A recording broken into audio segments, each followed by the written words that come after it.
4. Quem compara, escolhe a melhor. Unicatólica EAD. Supermercado JV, uma economia para você.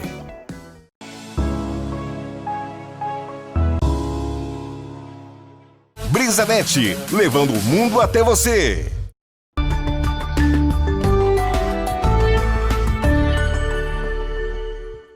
Nós vamos conversar, é uma honra tê-lo aqui no programa de hoje, o deputado estadual Heitor Correia Ferrer, médico e político. Foi vereador de Fortaleza por 4 mandatos e atualmente está no seu 5º mandato como deputado estadual aqui no Ceará. Deputado, seja bem-vindo, é um prazer enorme recebê-lo aqui no programa. Ô, Jotuíno, obrigado pela deferência, por ter me convidado e fico honrado, porque tem quem se lembre da gente, né? Você está tão distante e se lembrou de nos convidar. Eu fico muito agradecido. Vamos aqui bater um papo. Aquilo que você me perguntar e eu souber, eu respondo com franqueza. Ok, deputado. Aproveitar, deixa, já que o senhor é médico, né? Vamos falar um pouco dessa pandemia, né? E aí a gente entra na questão política, na questão econômica, né? Vamos entrar em eleições municipais também. Essa doença que assola hoje o mundo, né? E está no Brasil, tornando o Brasil o 2º país em número de mortes. Há quem diga que, se continuar assim, a gente vai chegar ao topo. Na visão médica, explica para a gente, fala um pouco dessa pandemia. O bicho é tão feio como pintam, doutor? Olha, eu estava assistindo há poucos dias um seriado da construção da Inglaterra, por volta de 880, antes de chegar ao ano 1000, portanto, já na era cristã. Uhum. E durante os capítulos, tem um certo capítulo que as pessoas se apavoram porque os familiares estão morrendo do nada. Parece com a febre, com a mancha na pele, e aí ela vai se disseminando, e naquele tempo a chegada de alguém numa cidade era novidade, porque ninguém tinha meio de transporte a não ser o cavalo, né? E aí eles diziam, com os olhos arregalados, diziam, a peste chegou. A peste chegou. Quando em 1300 e pouco, já da construção da Espanha, que assim como a Inglaterra, foram feitas aquelas conquistas de feudos. E a pessoa, então, foi para um front de guerra, um familiar, e quando ele volta, procura o sogro, a sogra e a mulher, a informação é de que eles tinham morrido por conta da peste. Olhe bem, 880, 1300 e pouco, né? A gripe espanhola já é mais conhecida nossa. A gripe espanhola chegou aqui em Recife, por um navio chamado Demara, né? O navio chegou lá, atracou. Os jornalistas iam sempre para o porto receber o navio, e nesse dia, praticamente sem entusiasmo, eles deram a informação de que não tinha muitas informações a dar, porque a novidade ruim é que tinham morrido 2 pessoas no traslado desse navio da Europa para cá. Então, naquele momento, chegou em Recife, através desse navio, a gripe espanhola. Essa gripe, Rotuílio, ela matou 50 milhões de pessoas. Olhe bem, nós estamos hoje nos apavorando, porque já nos Estados Unidos chega a 100 mil, né? Na Europa, estamos em torno de 350 a 400 mil. E por que é que essa virose ela não matou milhões? Porque o conhecimento científico, o conhecimento epidemiológico, o conhecimento sanitário, o conhecimento médico, e aí o conhecimento da ciência, que pesquisa o vírus, sabe qual é a forma do vírus, que é uma forma de coroa, por isso que o nome é corona, né? Não é o corona tradicional, é o novo corona.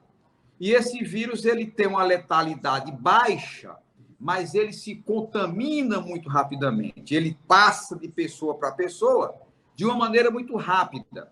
Passa nas gotículas, você fala perto de uma pessoa e você automaticamente aspira aquilo ali pelo nariz ou pela boca e se contagia.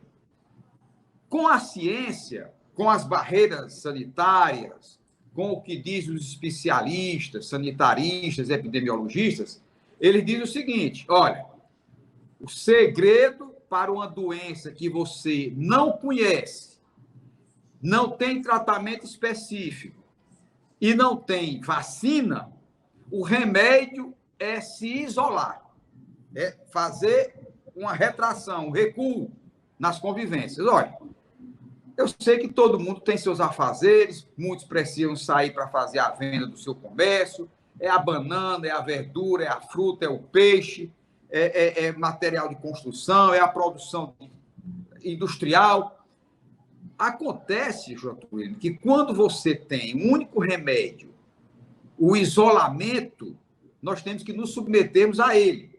Bom, esse isolamento, ele causa uma série de problemas na economia. Mas é muito cômodo você ter uma doença, ter uma guerra, onde você vence essa guerra sem sair de casa. Você tem uma patologia, você tem um combate, que você faz o bom combate, ficando em casa, é uma guerra muito fácil de ser vencida, né? Agora, qual é o problema? Esse é o protocolo do médico, da saúde. Qual é o protocolo que o médico adota para tratar o seu paciente, para que ele seja bem-sucedido? Isolamento social. Isolamento social. Quando ele faz esse protocolo de isolamento social, existe ali ao lado dele uma pasta chamada economia, que tem que também adotar o seu protocolo. O médico está preocupado em salvar o seu doente, para que ele não morra. Aí, William, vem o protocolo da economia, que é para salvar os empregos, para salvar o microempreendedor, o microempresário, o pequeno empresário, o grande empresário. Então, cada pasta adote o seu protocolo, para que as duas áreas sejam bem-sucedidas ou que sofra menos. Vou dar um exemplo prático. O Trump, lá nos Estados Unidos, ele desconsiderou por algum tempo o isolamento social. A Itália desconsiderou, tem 30 mil mortos, 33 mil. A Espanha também ignorou o isolamento social, 30 mil mortos. Reino Unido, o Boris Johnson, desprezou completamente e teve que fazer um cavalo de pau. Tem 27 mil ingleses mortos, né? O Trump, ele também mudou de opinião quando viu o número de mortos e o contágio, onde hoje tem perto de 100 mil, quase o dobro do que morreu na Guerra do Vietnã, que começou com Kennedy, passou pelo Johnson, passou pelo Nixon, né? Então foram 3 governos com 2 mandatos, fora o Kennedy que morreu no primeiro mandato. Então você tem os Estados Unidos hoje que tem mais quase 100 mil mortos. Então, a realidade do isolamento social é concreto. Alguns dizem, mas está aí, fizemos isolamento e já tem quase 30 mil mortos. Sem o isolamento, nós já teríamos 65 mil mortos. E aí, quem é que diz isso? Não sou eu que estou dizendo. São os sanitaristas, são os estudiosos, são os especialistas. Os Estados Unidos, a previsão de mortos era para, eu acho que 400 mil. Dizem que chegará a 180, 200 mil mortos, mesmo com as regras do isolamento social. Então, se o remédio é este, é amargo. Governo nenhum quer isso, mas infelizmente tem que adotar. O governo do Ceará já fala em flexibilizar, o Maranhão já flexibilizou. Eu vi uma matéria ontem no jornal, acho que no jornal O Povo, falava que alguns especialistas sendo contra a questão da flexibilização. Eles acham que essa diminuição, nesse momento, se dá ao efeito do lockdown, que aconteceu em Fortaleza. O número de vagas que está aparecendo é efeito do lockdown, e o retorno agora, prematuro, faria com que daqui a 10 dias nós tivéssemos um número alto de novo. O senhor é a favor da flexibilização, como propõe o governo do Estado? O senhor pensa diferente? O problema todo, João William, é o seguinte: o governador sofre pressão. Ele sofre pressão. Por quem? Pelas pessoas que estão sentindo o seu comércio definhar. Pela sua indústria definhar. O microempreendedor definhando. Nós já temos aí 4.300.000 de déficit de emprego, que foi o baque no emprego no Brasil. Ele, então, vai tentar ver se essa fórmula ela pode ser conciliada, porque existe já hoje as condutas para você minimizar o contágio. Por exemplo, a máscara, estou com elas aqui, a máscara, ela evita, né? Aqui, grosseiramente, se faz uma comparação sertaneja, que diz o seguinte: se você pega 2 homens nus e um urina, pega no outro. Se um está de calça e vai urinar, não pega no outro, né? Se os dois estiverem de calças, a possibilidade é muito mais remota. Então, a máscara já é uma grande prevenção. Você já previne muito. A higiene das mãos também. Então, o governador do estado, ele vai tentar fazer essa fórmula, com o risco, obviamente, de termos mais infecções. O estado do Ceará ainda passa por uma curva ascendente. Nós não estabilizamos ainda. O número continua crescendo. Eu tenho familiares que trabalham nas UPAs e dizem que já me disseram que o número de pessoas já diminuiu bastante. O número de pessoas que chegam já diminuiu. O número de pessoas que estão nos respiradores também já diminuiu. O que prova que a doença perdeu um pouco de força, justamente por conta do isolamento social. Vamos relaxar, mas sob uma temeridade. Nós temos uma temeridade que possa novamente existir um outro pico após a liberação do isolamento. Deputado, vamos falar um pouco agora sobre a questão política, essa crise dentro dessa crise que é a pandemia. Primeiro, gostaria que o senhor fizesse uma análise a nível nacional, tudo isso que está acontecendo. Depois a gente vem para a questão estadual e a questão municipal de Fortaleza com esse episódio aí da Polícia Federal. Fica à vontade. Olha, o Mao Tse-tung, certa vez, quando ele fazia a marcha pela China, né, que foi a implantação do comunismo lá, ele, então, tentando uma briga com o status quo, com o poder que ele desafiava e tomou o poder. Quando a China, então, foi agredida, invadida pelo Japão, ele diz: chegou o momento de tratarmos de derrotar o inimigo externo para depois tratar do inimigo interno. Ou seja, com a invasão do Japão ao território chinês, o próprio Mao Tse-tung foi inteligente para dizer o seguinte: eu não posso continuar combatendo o meu governante aqui se eu tenho um inimigo externo. Nós estamos, nessa mesma situação. Nós não podemos ter, no Brasil, briga entre poderes constitucionais, poderes da República, se nós temos um inimigo que invadiu o país e está matando mais de 1.000 brasileiros por dia. Ontem foram 1.186. Né?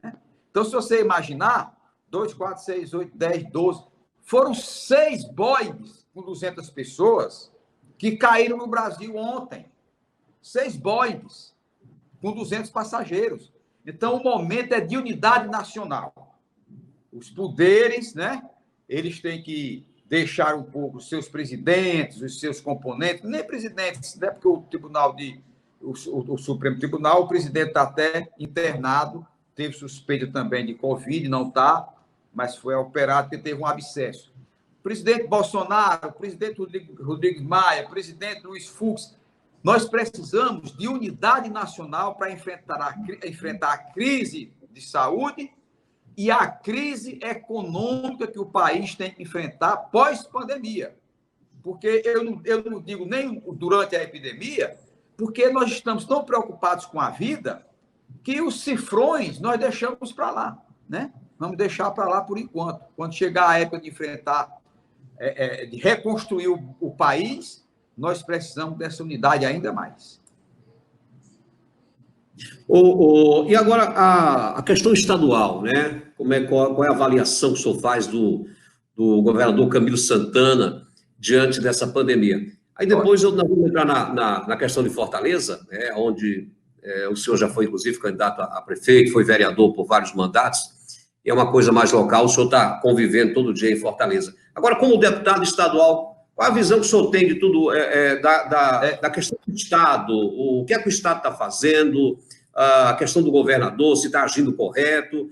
Eu sei que o senhor é oposição, mas tem sido, ao longo dos anos, isso aí ninguém pode questionar, uma oposição com muita responsabilidade, uma oposição com coerência.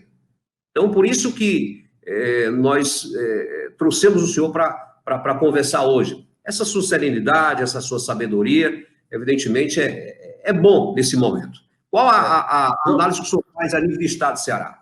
Dr. William, olha, no momento deste, nós não podemos estar mordendo o calcanhar do governador pelas falhas que possa ter tido ou que durante o próprio período possa ter, porque há tempo para, posteriormente, a gente fazer as nossas ponderações, os nossos encaminhamentos.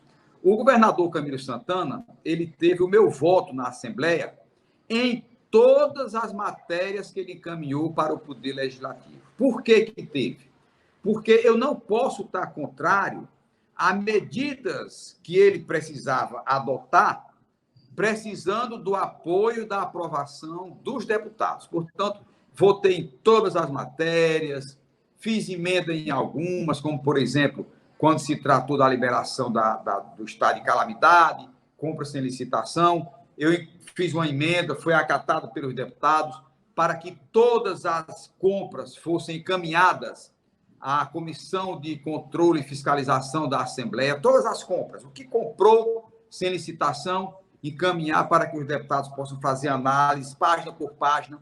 E então a Controladoria do Estado me ligou e disse: olha, deputado, nós estamos aqui com a sua emenda, uma emenda perfeitamente elogiável.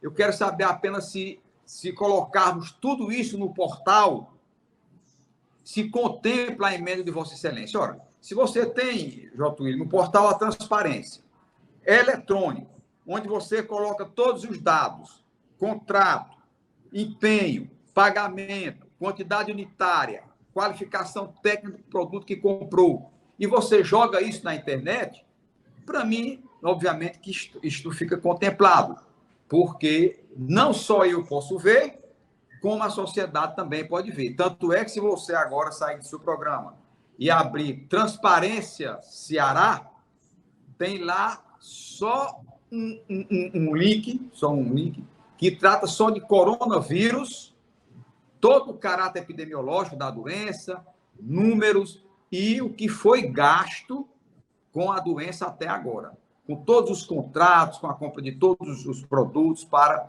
o enfrentamento do coronavírus. Portanto, eu acho que no que diz respeito ao enfrentamento da doença, aqui no Ceará, o Poder Executivo comportou-se de maneira elogiável, o Legislativo da mesma forma, né? O Judiciário não foi praticamente acionado, portanto, ficou à margem desse processo, porque ele não foi utilizado, graças a Deus, de forma que os poderes aqui estão, nesse período, unidos e harmônicos, mas, acima de tudo, independentes.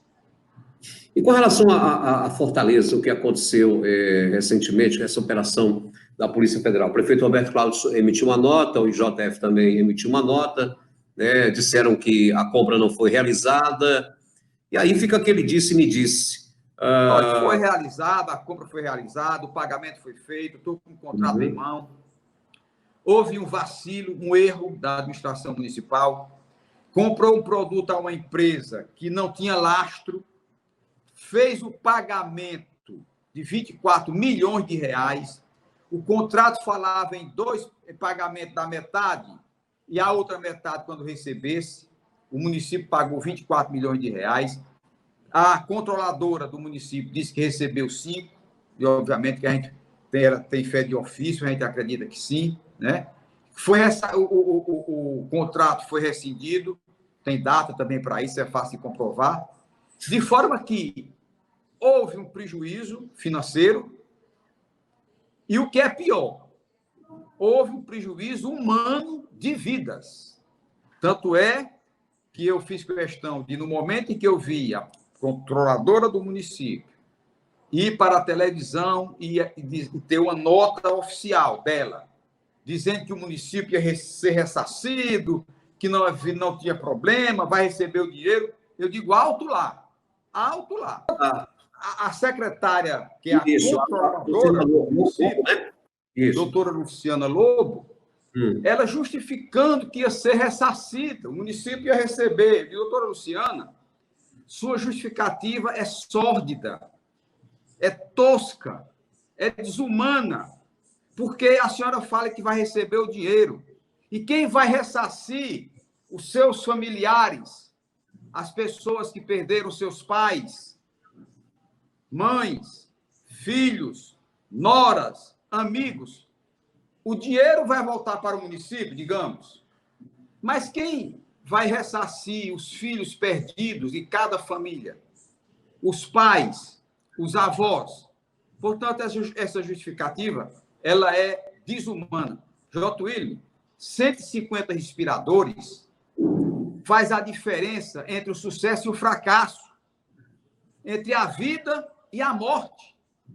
Portanto, com esses 150 respiradores que não chegaram, porque se tivesse chegado, mesmo por 234 mil reais, quantas vidas não teriam sido salvas?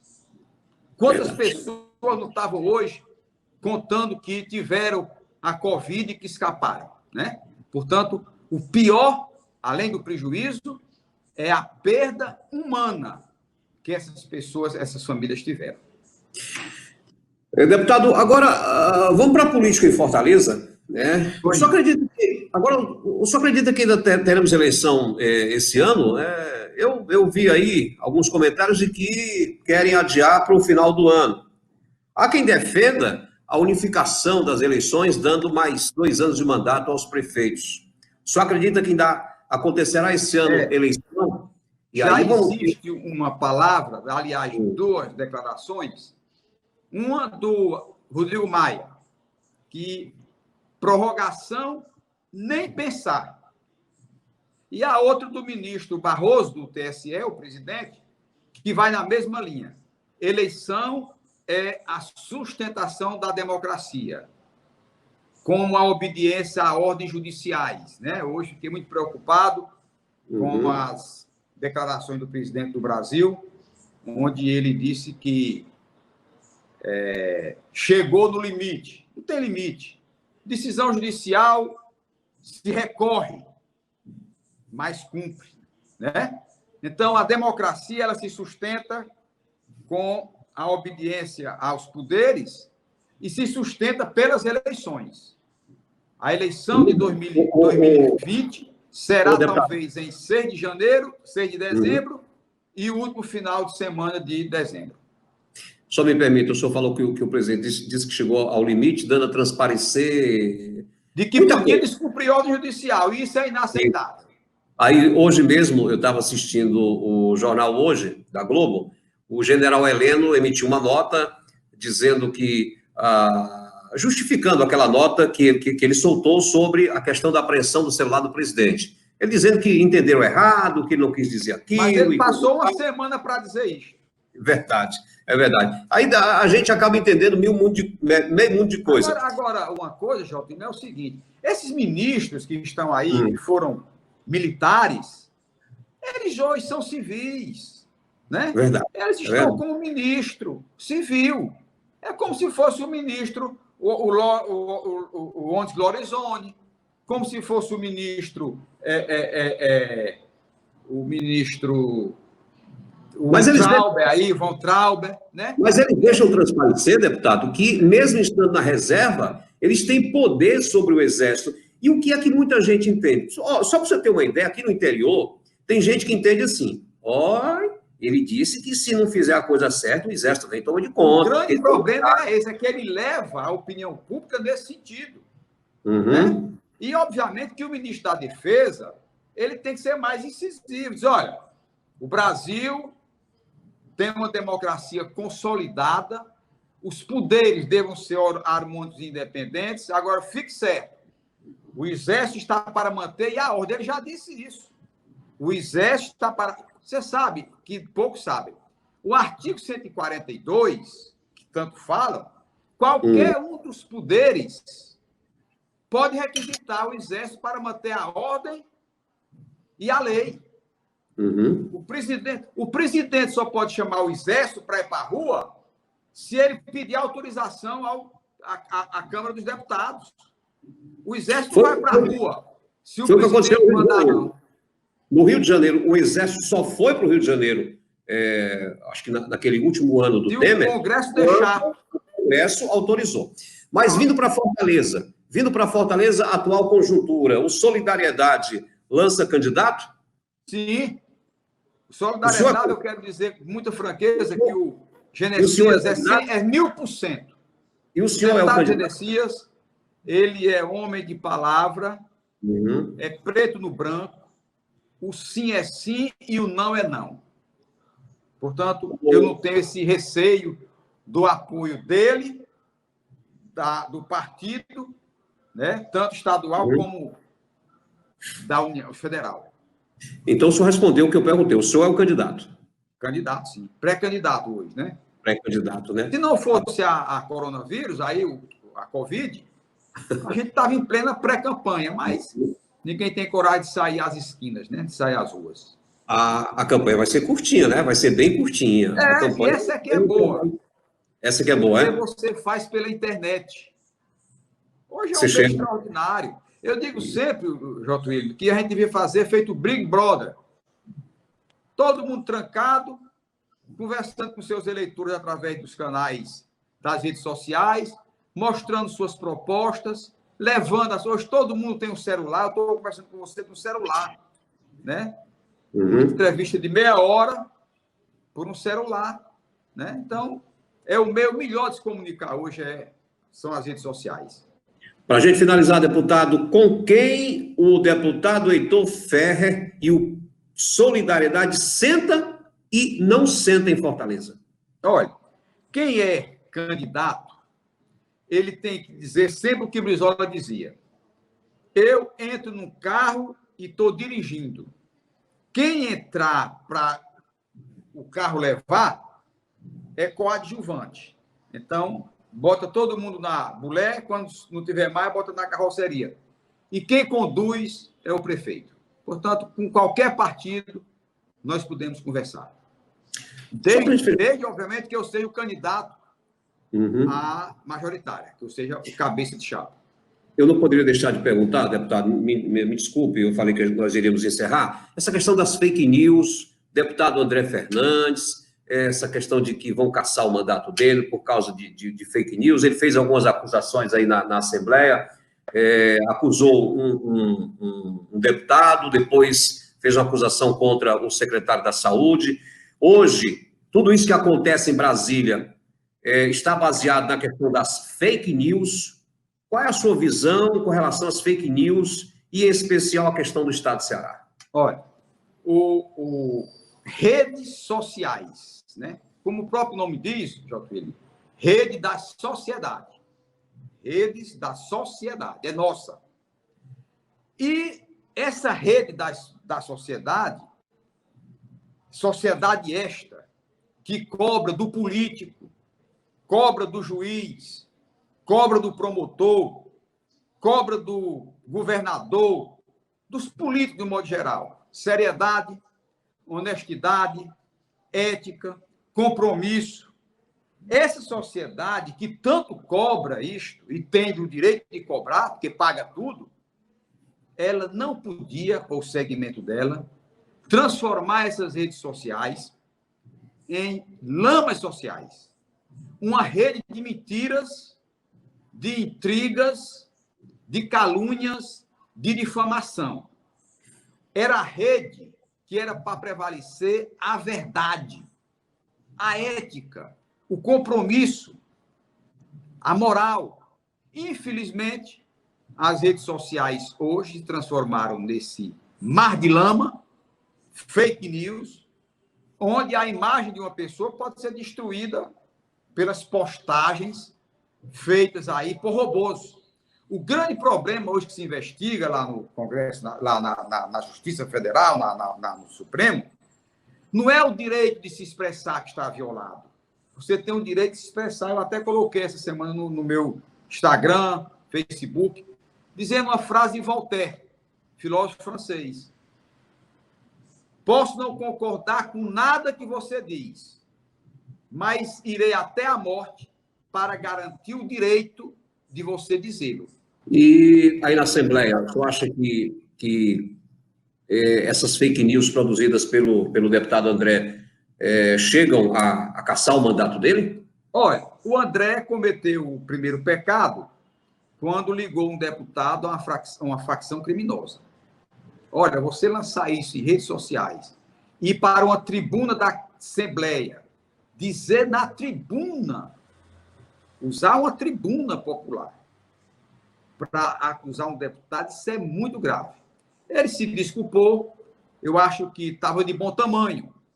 No entanto, ele agora partiu com uma outra acusação contra o deputado Osmar Abaquite, com o mesmo teor que o Osmar Abaquite pertence a uma facção criminosa. Então, o PSDB e outros partidos entraram com representações na Câmara, na Assembleia, e aí ele vai ter que enfrentar um segundo processo, né? O primeiro, obviamente, que eu mesmo acho que o deputado, se inadvertido, já está de bom tamanho. Agora, insistir, porque não foi punido no primeiro, já investir contra outro deputado, é uma coisa que fica difícil de a gente fazer defesa mais enfática, né? Eu gosto do André, convivo bem com ele, mas eu acho que essas acusações, elas mancham não só ele, mancham o deputado acusado e mancham o poder legislativo de uma forma geral.